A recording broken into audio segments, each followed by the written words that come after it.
in 2009, I couldn't pass a background check. So I used other people's information to get a job. And so between 2009 and 2016, the federal government chased me. For like identity theft or Yes. something. Okay. Okay. Cool.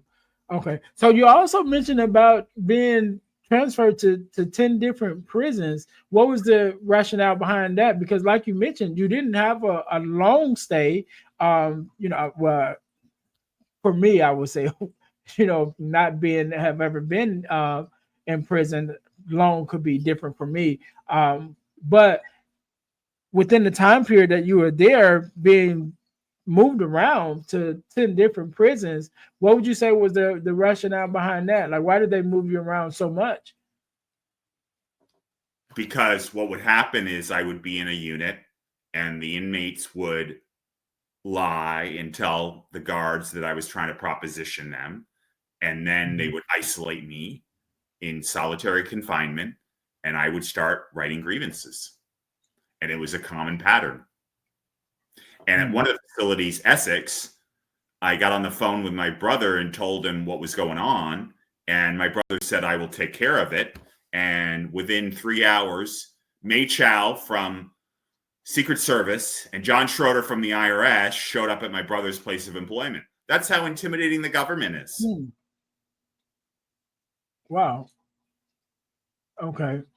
And they did that because he was trying to help you. Right. Wow. Okay. I mean, it's the biggest gang in America is police. They protect each other. They lie and they lie and they lie and they lie and they lie.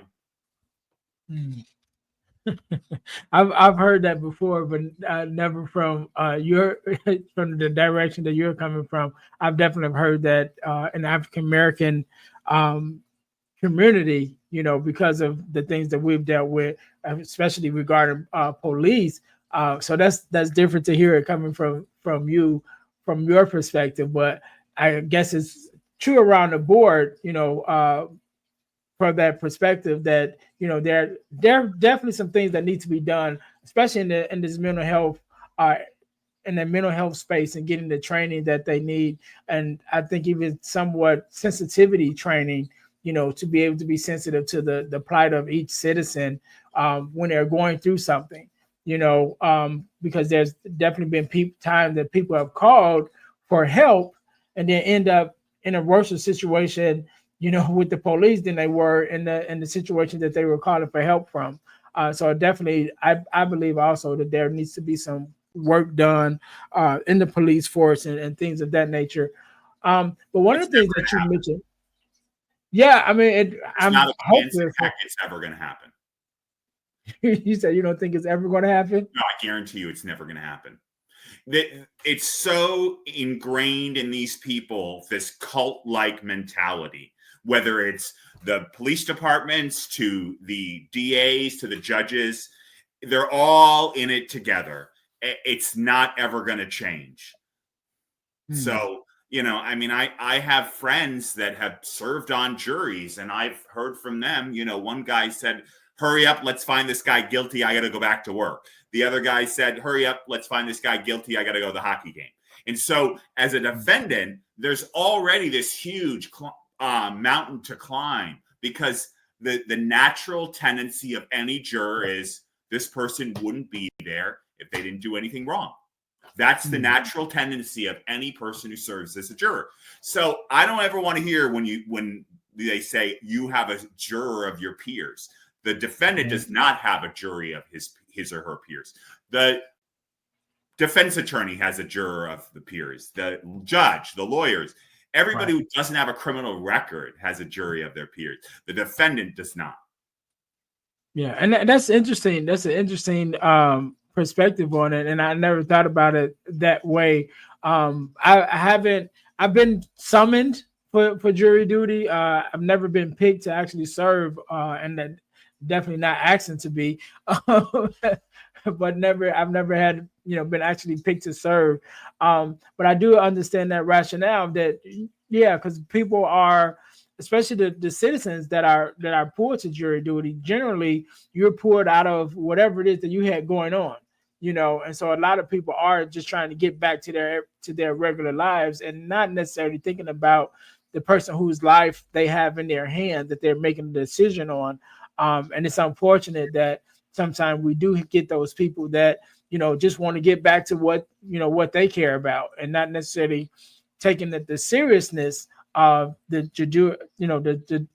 taking the seriousness of doing the jury duty and being an active juror inside of the situation that they're in. I want to talk. One of the things that you mentioned about with the system being a two-tiered system, and you mentioned that it's like a different system for us as far as, I guess, the regular citizens, and then there's another system for people who may not be like us. So could you give me a little bit more information on that thought process, and why do you say that? There's been people that have been involved in the rigging of the elections in 2016. Adam Schiff, Shifty Schiff, Hillary Clinton, Barack Obama, that will never see the light of day. These people are corrupt, they're evil, and they've engaged in a huge conspiracy against President Trump, and they will never be indicted because they're protected. And, if I were to go to trial in a progressive state like Vermont, just like those people who went to January 6th, I would have been found guilty. Yeah, that's interesting, and I think that, and this is definitely not a politics podcast, and I usually don't even deal with politics, generally, but I do think that is interesting when especially with the different things that have transpired over the last couple of years, with the elections and things of that nature, because there definitely have been some different some different characters that has definitely popped up in the last couple of years, and I think that even though things are a little different with our politics, I do think that we should definitely play a part in it, even if we don't think that things are necessarily going to change for our better, or that there's going to be any change. Like you mentioned about the police reform, which is definitely a part of our government, that needs to be done.